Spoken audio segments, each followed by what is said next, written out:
During a surgery, a young man becomes completely paralyzed, but remains aware of his surroundings. And from that moment on, he starts to discover all the secrets of the people around him. That's why today I wake up. The movie opens with crucial information. Of all people given general anesthesia, a small percentage aren't affected as expected. They are paralyzed but fully aware of everything happening. That's exactly what happens to Clay, our protagonist, who reveals from the start that he died during surgery. Before that, we see him living a fairly happy life. He has a girlfriend named Sam, but as an important businessman, he keeps their relationship secret to avoid complications with his family, even though they're engaged. By now, Clay is ready for his wedding and to tell his mother about his fiancée. Putting this aside, we also find out that he has a heart condition and that the only cure is to get an organ transplant. And his doctor in charge is Jack, who, besides being his physician, is also his friend. During his last visit, Jack warns him the surgery is risky, and if he wants to marry, he should do it soon, as he doesn't have much time. After his appointment, he planned to meet his girlfriend, but then his mother decided to look for him. With no other option, Clay ignores Sam. Entering the limousine, he sees his mother with Dr. Nair. Although Clay told her he's fine with Dr. Jack, she still insists he see this man. Nair brags about his long career and professional achievements, including operating on presidents. An important point to remember is that he notes Clay's blood type is the rarest, so it's very difficult to find suitable transplants. That same night, he has a party, and when it's over, he ends up playing cards with his mother. There, they joke a bit about how they should travel the world and buy an organ on the black market, or just kill a homeless person. We also learn what happened to his father. While it was previously said he was dead, we now find out it was a stair accident. This also left him deeply traumatized and pressured to match his father's success and strength. Although what's really important is that there we see that Clay's girlfriend is his mother's secretary. She went right where they were to ask him to look at some papers. After that, she goes home and he follows her. It's already been 6 months since they got engaged, yet he still won't tell his family they're together. But she's already tired of having to hide her ring and pretend they're nothing in front of others. But then he asks her to go back to the house so he can finally tell his mother once and for all that they're together. The problem is that the woman doesn't take the news very well and asks him to leave the house. He accepts what she says and leaves with his girlfriend, but the situation causes him chest pains. And after taking his medicine, he realizes that it's now or never. So he asks Sam to marry him right away. Thanks to Jack's help, they manage to get a priest to marry them that night.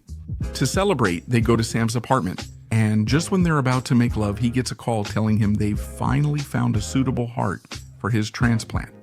After finishing up, they go straight to the hospital, and there we meet a nurse who tells him that his new organ will arrive in 2 hours. But his mother is also there, accompanied by Dr. Nair, and she keeps trying to convince her son that he is the most suitable one to perform the surgery. And even though Klein tells her all the reasons why he wants to have the surgery with Jack, she keeps insisting and telling him that it would be best if he had the surgery with the doctor she recommends. Considering Jack faces several malpractice lawsuits, none of this works because she can't change his mind.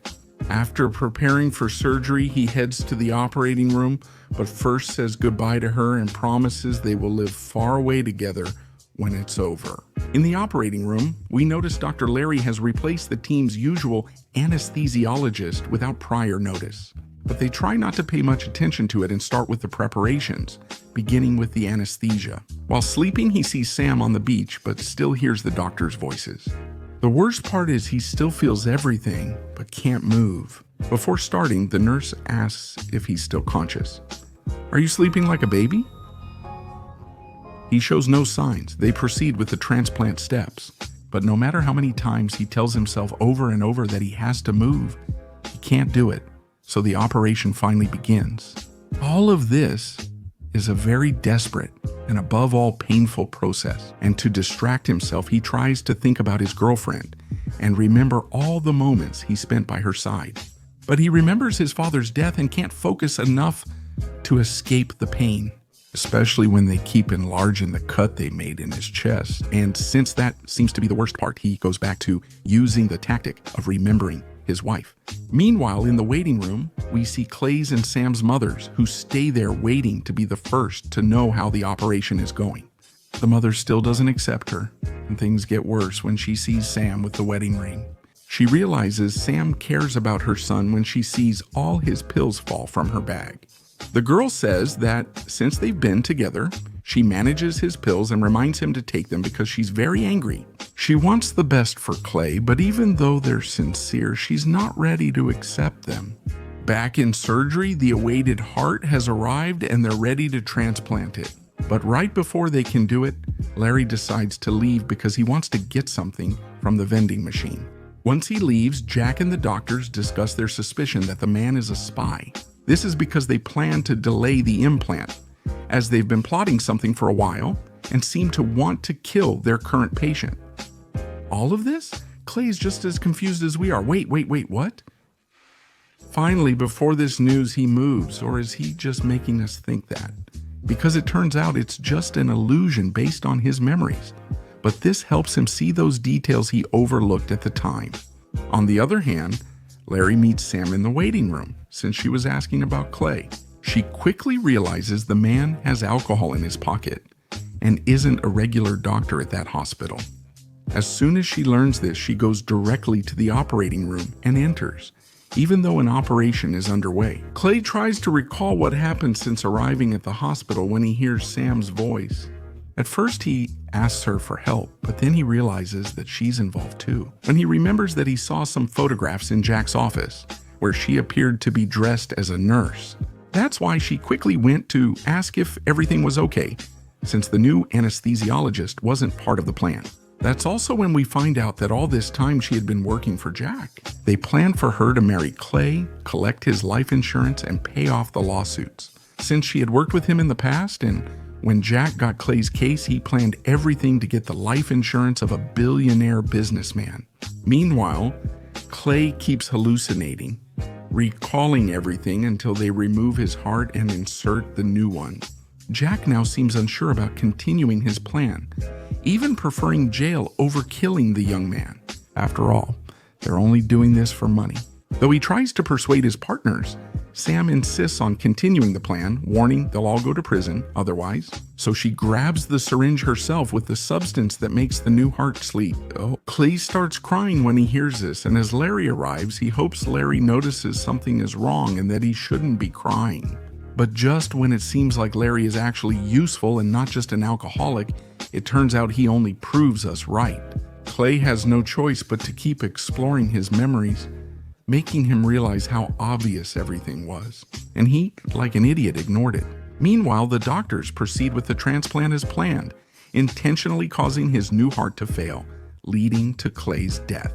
Afterward, Jack and Larry immediately tell the mother her son died, as his body supposedly rejected the implant.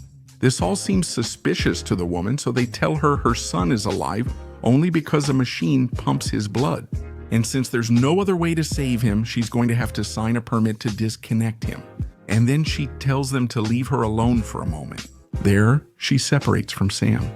And after a while, when Dr. Larry goes to see her to ask if she's okay, if she's already decided, he notices her silence and sees she took pills to die.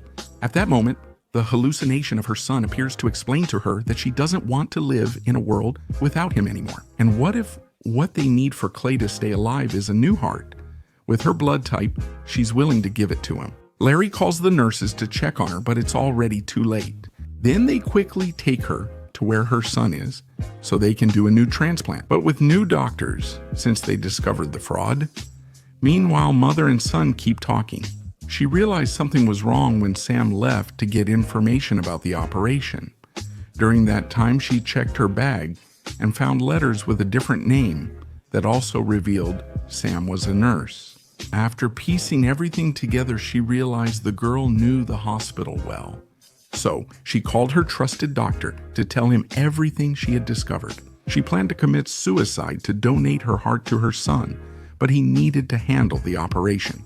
The police catch two doctors, but Sam and Jack keep evading them. Sam tells him she won't run away with him, believing they're after him only because he did the operation.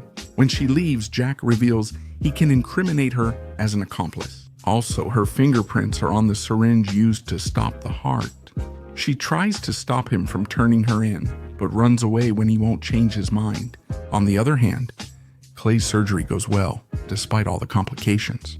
But even so, he decides not to keep living.